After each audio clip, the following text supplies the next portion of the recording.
بسم اللہ الرحمن الرحیم۔ السلام علیکم۔ لنتا وائس چینلز کو سبسکرائب کیجئے، لائک کیجئے اور اپنے تمام دوستوں میں شیئر کیجئے۔ آج میں پھر آپ سب کے ساتھ ایک دفعہ پھر دیا اور ریا کی ایک دوستی کی کہانی، یہ دوستی آگے جا کے کیا رنگ لائے گی تو سننا نہ بھولیے گا۔ بے وفا، مجھے لائک کیجئے، سبسکرائب کیجئے اور اپنے تمام دوستوں میں شیئر کیجئے۔ آئیے کہانی شروع کرتے ہیں۔ اور اس نے کہا مجھے اکیلا چھوڑ دو، جیسے کہ وہ غنودگی میں تھی، اور کچھ ہی دیر کے بعد وہ سو گئی اور میں صبح ہونے کا انتظار کر رہی تھی، اور ممی بھی سو چکی تھی۔ مناسب نہ تھا کہ ممی کو جا کر جگاؤں اور انہیں یہ ساری بات بتاؤں، اور وہاج کا بھی میں ویٹ کر رہی تھی۔ ان کے آنے کا انتظار تھا اور میں لان میں چلی گئی۔ ٹینشن میں یہاں سے وہاں، وہاں سے یہاں ٹہل رہی تھی۔ آدھے گھنٹے کے بعد وہاج گھر میں آ گئے۔ میں نے انہیں سلام کیا اور وہ اندر آ گئے۔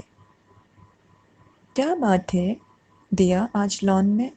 جی بس تھوڑی طبیعت صحیح نہیں لگ رہی تھی تو سوچا واک کر لوں۔ یہ تو بہت اچھی بات ہے۔ اور ممی سو گئیں؟ جی ممی بھی آرام کر رہی ہیں۔ اچھا تو تم میرے لیے چائے اچھی سی بنا لو، کھانا جو ہے میں کھا کر آیا ہوں۔ جی آپ نے مجھ سے ذکر کیا تھا آج ڈنر پر آپ جا رہے ہیں، اور میٹنگ کے سلسلے میں بھی وہاں آپ نے جانا تھا۔ ہاں آج ہم سارے دوست اکٹھا ہوئے تھے تو وہاں پر کچھ بزنس کی بھی ڈسکشن تھی۔ چلیں بہت اچھا ہوا، چائے اچھی سی دیا بنا لو۔ وہاج کیا ہوا؟ آپ روم میں نہ جائیں، اصل میں آج ریا آئی ہے۔ ارے ریا کب آئی؟ تم نے مجھے بتایا ہی نہیں۔ میں نے مناسب نہیں سمجھا، آپ بزی ہوں گے۔ چلو طبیعت تو ٹھیک ہے اس کی، آج اس کا کچھ دل گھبرا رہا تھا تو اس نے مجھے کہا میں تمہارے گھر آؤں گی تو وہ آ گئی۔ چلو اسے ریسٹ کرنے دو، میں ممی کے کمرے میں چلا جاتا ہوں، وہاں واش روم میں فریش ہو کے آتا ہوں۔ چلے میں آپ کے لیے بہت اچھی سی چائے بنا کے لاتی ہوں، آپ ڈرائنگ روم میں بیٹھیے آ کر، میں وہیں آتی ہوں۔ اوکے۔ کچھ دیر کے بعد میں چائے بنا کر لے آئی۔ دل تو عجیب بے چین سا تھا، سمجھ نہیں آ رہا تھا وہاج کو کہاں سے بتانا شروع کروں۔ اور وہ بھی ڈرائنگ روم میں آ گئے۔ ہم باتیں کر رہے تھے۔ کچھ دیر باتیں کرتے کرتے وہاج نے کہا کیا بات ہے دیا، آج تمہارا چہرہ بجھا ہوا سا ہے، کیا بات ہے؟ کچھ ٹینشن میں لگ رہی ہو؟ نہیں کوئی ایسی بات تو نہیں، کیا بات ہے مجھے بتاؤ۔ اور میں سمجھ نہیں پا رہی تھی کس طرح بتاؤں۔ ہاتھوں کی انگلیوں کو کبھی ہاتھوں کو یوں کرتی، ہاتھ دباتی، بے کل سی حالت تھی۔ دیا مجھے بتاؤ کچھ ہوا ہے؟ کیا ہوا ہے؟ تم ٹھیک نہیں لگ رہی ہو، آئی اوکے؟ وہاج وہ میں آپ سے بول رہی ہوں۔ کیا ہوا مجھے بتاؤ۔ وہ سائم ہے نا؟ وہاج میں کیسے بتاؤں آپ کو، اتنی بڑی بات ہو گئی، ریا آج یہاں پر آ گئی ہے۔ دیا کیا ہوا، کھل کے بتاؤ کیا بات ہے۔ وہ سائم نے دھوکا کیا ہے ریا کے ساتھ۔ دھوکا کی کیسی باتیں کر رہی ہو؟ سائم پہلے سے شادی شدہ ہے۔ واٹ؟ یہ کیا کہہ رہی ہو؟ میں آپ کو ٹھیک بتا رہی ہوں، ریا نے مجھے سب کچھ آ کے بتایا، اور خالہ کی تو بہت طبیعت خراب ہے، وہ تو خالو سو رہے تھے، انہیں تو کچھ پتہ ہی نہ چلا۔ تم مجھے بتاؤ ساری بات، مجھے بہت ٹینشن ہو رہی ہے۔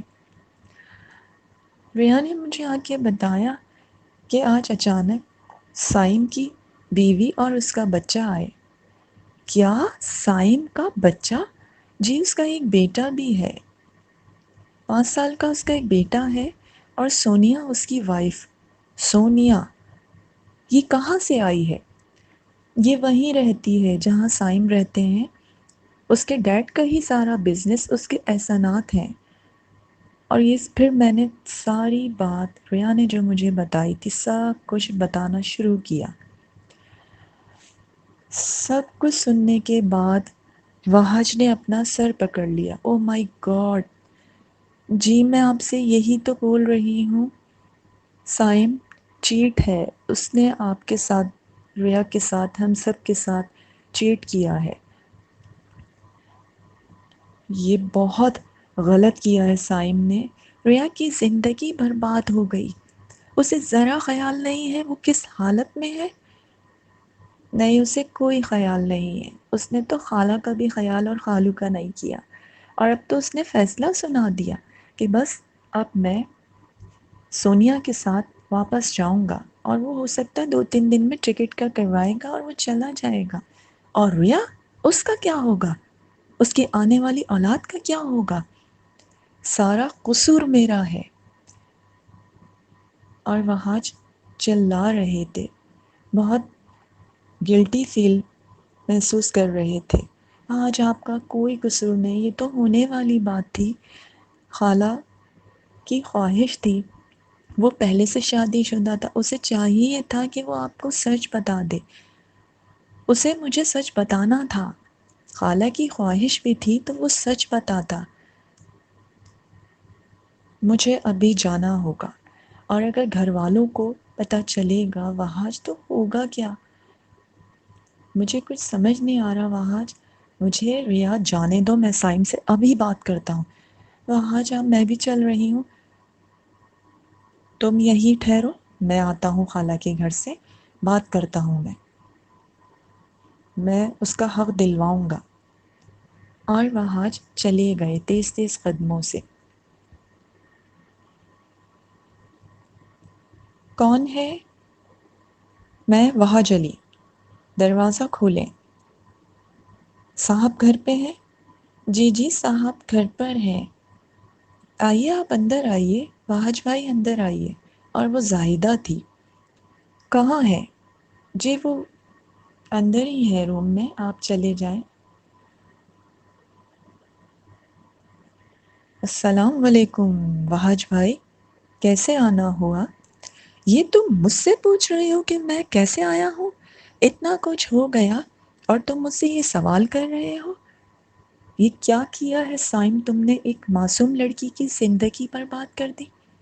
وحج بھائی پلیز پلیز مجھے آپ معاف کر دیں، اس میں میرا کوئی قصور نہیں، یہ سارا پریشر آپ نے ڈالا تھا، اور آپ نے ہی کہا تھا کہ میں پاکستان آ جاؤں۔ آج یہ جتنا کچھ آپ دیکھ رہے ہیں نا، یہ میرا گھر، یہ عیش و عشرت، یہ سب سونیا کی بدولت ہے۔ محنت میں نے کی ہے، مگر سونیا نے مجھے بہت سپورٹ دی۔ اس کے لیے تم ایک ماں کو اور ایک معصوم لڑکی کو دھوکہ دینے چلے تھے؟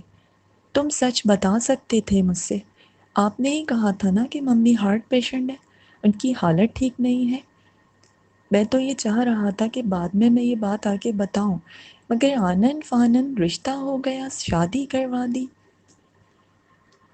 میں کچھ نہیں جانتا، ریا کے ساتھ تم زیادتی نہیں کر سکتے، میں سونیا کے ساتھ بھی زیادتی نہیں کر سکتا، یہ میرا اٹل فیصلہ ہے، اور میں واپس جاؤں گا 2-3 دن میں ٹکٹ کنفرم کروا رہا ہوں، میں چلا جاؤں گا۔ اور وہ ریا، اس کا کیا ہوگا؟ یہ گھر ہے، ممی ہے، ڈیڈ ہیں، وہ رہے گی، میں اسے ساری زندگی اس کا حق دیتا رہوں گا، اس کا خرچہ بھیجتا رہوں گا۔ سائم، یہ تم ٹھیک نہیں کر رہے ہو سکے تو مجھے آپ پلیز مجھے معاف کر دیں، اگر ریا یہاں آنا چاہتی ہے تو رہے، مگر میں یہ اٹل فیصلہ سنا رہا ہوں کہ اس کی اولاد ہونے کے بعد میں اسے ڈیورس پیپر بھیج دوں گا۔ یہ بات تم نے کی کیسے؟ تمہاری ہمت کیسے ہوئی؟ واج بھائی آپ پلیز یہاں سے جائیں، میں آپ کو اپنا فیصلہ سنا چکا ہوں، میں واپس جاؤں گا۔ میں کئی دن سے ریا کو بتانا چاہ رہا تھا، میں نے تو یہاں تک فیصلہ کر لیا تھا کہ ہو سکے گا تو میں سال میں چکر لگا لیا کروں گا، سونیا کو خبر نہیں ہوگی، میں 1 مہینے کے لیے 2 مہینے کے لیے ممی کا بول کے پاکستان آیا کروں گا اور ریا کو بھی نہیں چھوڑوں گا۔ مگر مجھے نہ پتہ چلا کہ سونیا کیسے یہاں تک پہنچ گئی۔ اب کچھ نہیں ہو سکتا، پلیز مجھے آپ معاف کر دیں۔ راج بھائی پلیز مجھے آپ معاف کر دیں، تم معافی کے لائق نہیں ہو۔ ابھی جب گھر والوں کو پتہ چلے گا تو تم جانتے ہو کیا ہوگا۔ میں چلا جاؤں گا، میں ساری زندگی ریا کا خرچہ اٹھانے کو تیار ہوں۔ راج بھائی پلیز ابھی آپ جو ہے اس وقت چلے جائیں گھر، ابھی تو میں چلا جاتا ہوں، لیکن وحج یاد رکھنا، اللہ تعالیٰ تمہیں کبھی معاف نہیں کریں گے۔ تمہیں ذرا خیال نہیں تمہاری اولاد دنیا میں آنے والی ہے؟ وحج بھائی مجھے سب خیال تھا، مگر سونیا نے سب کچھ برباد کر دیا آگے۔ وحج آپ آ گئے؟ آپ بہت ڈپریشن میں لگ رہے ہیں، آپ بیٹھیے میں آپ کے لیے پانی لے کے آتی ہوں۔ دیا اس وقت میں کوئی بات کرنا نہیں چاہ رہا ہوں، آپ مجھے پلیز بتائیں تو صحیح کیا ہوا ہے۔ اور پھر وحاش نے بیٹھ کر مجھے ساری بات بتائی۔ میں سن کر بالکل میرے دماغ میں پتہ نہیں کیا ہو رہا تھا کہ اب کیا ہوگا جب گھر والوں کو پتہ چلے گا۔ اور بس پھر اس کے بعد 2-4 دن گزرے، ریا کو ہم لوگ سنبھال رہے تھے اور ریا نے مجھ سے صاف کہہ دیا آپ بالکل بھی اماں جان اور کسی کو بھی نہ بتائیں، گھر میں بہت بہت جھگڑے بڑھ جائیں گے، سائم کو چلے جانے دیں۔ ریا سائم کو کیسے جانے دیں؟ اس نے بہت غلط کیا ہے تمہارے ساتھ۔ نہیں دیا، میں کچھ نہیں سننا چاہتی، میں سب سنبھال لوں گی، سائم کو 2-3 دن میں جانے دو، مجھے گھر بھجوا دینا۔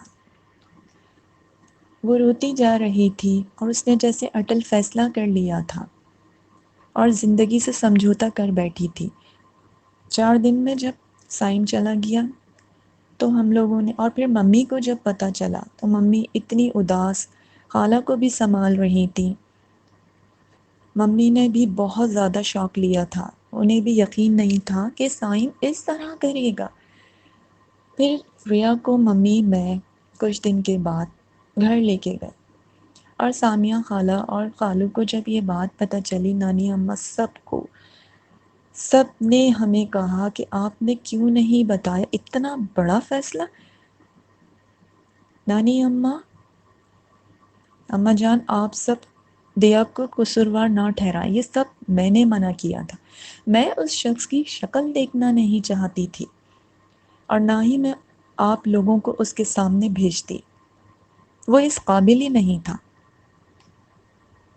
بیٹا میری بات تو سنو، اگر ماموں جان سب کو پتہ چلتا بہت بات بڑھتی، ملتا کیا، وہ تو فیصلہ کر ہی چکا تھا۔ بیٹا تم نے یہ بہت غلط کیا ہے، ہمیں بتانا چاہیے تھا، اسے کیسے باہر جانے دیا؟ اماں جان اس چیز کی اجازت میں نے دی تھی، دیا کو میں نے منع کیا تھا، یہ قصور میرا ہے، جو سزا ہو آپ لوگ مجھے دیں، میں اس کے ساتھ زندگی نہیں گزار سکتی تھی، ایک ایسی زندگی میں کسی دوسری عورت کو اپنی زندگی میں شیئر نہیں کر سکتی تھی۔ اور ریا رونے لگی، روتے روتے اس کی ایسی حالت ہو رہی تھی، پھر ہم سب خاموش ہو گئے، اسے سنبھال رہے تھے اور پھر وہ وہاں رہنے ہی لگی، کبھی میں جاتی، کبھی خالہ جاتی، ممی جاتی، کبھی کبھی خالہ کے پاس لے جاتی۔ اس گھر میں وہ پاؤں رکھنا نہیں چاہتی تھی، مگر اس کا بڑا پن تھا اور جا کے کہتی ممی اس میں آپ کا کیا قصور، مگر اب میں اس گھر میں کبھی لوٹ کے نہیں آؤں گی۔ اور خالہ تو اسے اپنی بہو مانتی تھیں کہ اچانک سامیہ خالہ کی کال آئی کہ دیا فوراً آؤ، ہم لوگ ہاسپٹل جا رہے ہیں یا تم ہاسپٹل پہنچ جاؤ، ریا کا پیر پھسل گیا ہے اور اس کی بہت طبیعت خراب ہے، اسے منع بھی کیا تھا سیڑھیاں وغیرہ نہ چڑھنا، نہ جانے کس وقت وہ سیڑھیوں سے اتر کر نیچے آ رہی تھی۔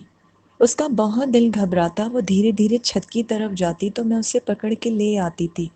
اس دن میری آنکھ لگ گئی اور بس وہ 2 سیڑھیوں سے اس کا پیر پھسلا۔ ہم لوگ جا رہے ہیں، میں نے جلدی سے ہاسپٹل کا پوچھا اور کافی دیر کے بعد میں بھی وہاں پہنچ گئی۔ ڈاکٹرز چیک اپ کر رہی تھی، بعد میں بتایا ڈاکٹرز نے چیک اپ کے بعد۔ ہم لوگوں کو جب یہ خبر پتہ چلی تو سب بہت زیادہ سیٹ ہو گئے۔ انہوں نے کہا انہیں کوئی اسٹریس لیا ہے جس کی وجہ سے ان کا بیبی مس ہو گیا ہے۔ یہ خبر سنتے ہی میرے ہاتھ پیر پھول گئے اور میں رونے لگی۔ پورا گھر ڈسٹرب تھا، کچھ سمجھ نہیں آ رہا تھا۔ ریا کی حالت بہت خراب تھی اور وہ اس رات سب کچھ کھو چکی تھی، وہ اپنا بیبی کھو چکی تھی۔ اگلے دن اسے ہاسپٹل سے لے کر آئے۔ اس کی زندگی تو اب غموں سے چور تھی۔ وقت گزرتا جا رہا تھا، کبھی وہ میرے گھر آتی، گھر پر رہتی اور اس طرح وہ بسمہ کو اتنا پیار کرنے لگی۔ اور کچھ دماغی حالت اس کی ایسی تھی کہ جب تک بسمہ کو نہ کھلائے اسے چین نہ آتا۔ میری گود سے بسمہ کو چھین لیتی اور وہاج دن پر دن اپنے آپ کو بہت قصوروار ٹھہراتے اور وہ ریا کا بہت احساس کرنے لگے تھے۔ اور اب تو یہ عالم تھا کہ ریا میرے ہی گھر آ کے رہنے لگی، میرے روم میں بیٹھی رہتی، گھنٹوں بسمہ کو کھلاتی۔ عجیب سی حالت تھی اسے دیکھ کر۔ اماں جان، نانی اماں، سب، اس کی خود کی ماں بہت ڈپریشن میں آ گئے تھے۔ میں اسے سمجھاتی رہتی، وقت گزرتا چلا گیا۔ اس کے بعد 4 مہینے گزرے، اپنا سب کچھ تو وہ کھو چکی تھی۔ اچانک سے ڈیورس پیپر سائن نے بھجوا دیے، یہ پہاڑ بھی اس پر ٹوٹا۔ عدت پوری ہوئی، وقت گزرتا چلا گیا، عدت کے دن بھی ریا نے پورے کیے اور اب وہ میرے گھر کی عادی سی ہو گئی تھی۔ کچھ سمجھ میں نہ آتا تھا، وقت تیزی سے گزرتا ہی چلا گیا اور وہاجلی کا جھکاؤ ریا کی طرف بڑھتا ہی جا رہا تھا۔ اور یہ چیزیں دیکھ کے مجھے اب سمجھ نہیں آتا تھا میں کیا کروں۔ اکثر طبیعت خراب رہنے لگی تھی اور ممی اور ڈیڈی، ان کے جیٹ کی بہت طبیعت خراب تھی تو ممی ان کو دیکھنے باہر چلی گئی اور وہ مطمئن تھی کہ ایک اچھی بہو ہوں، میں اس گھر کو سنبھال لوں گی۔ وقت تیزی سے گزر رہا تھا، ممی 6 مہینے کے لیے باہر چلی گئی اور ریا جیسے میرے گھر کی عادی ہوتی جا رہی تھی۔ میری کہانی آپ سب کو پسند آئی ہو اسے لائک کیجیے، سبسکرائب کیجیے اور اپنے تمام دوستوں میں شیئر کیجیے۔ ملتے ہیں پھر اگلی ایپیسوڈ کے ساتھ۔ اللہ حافظ۔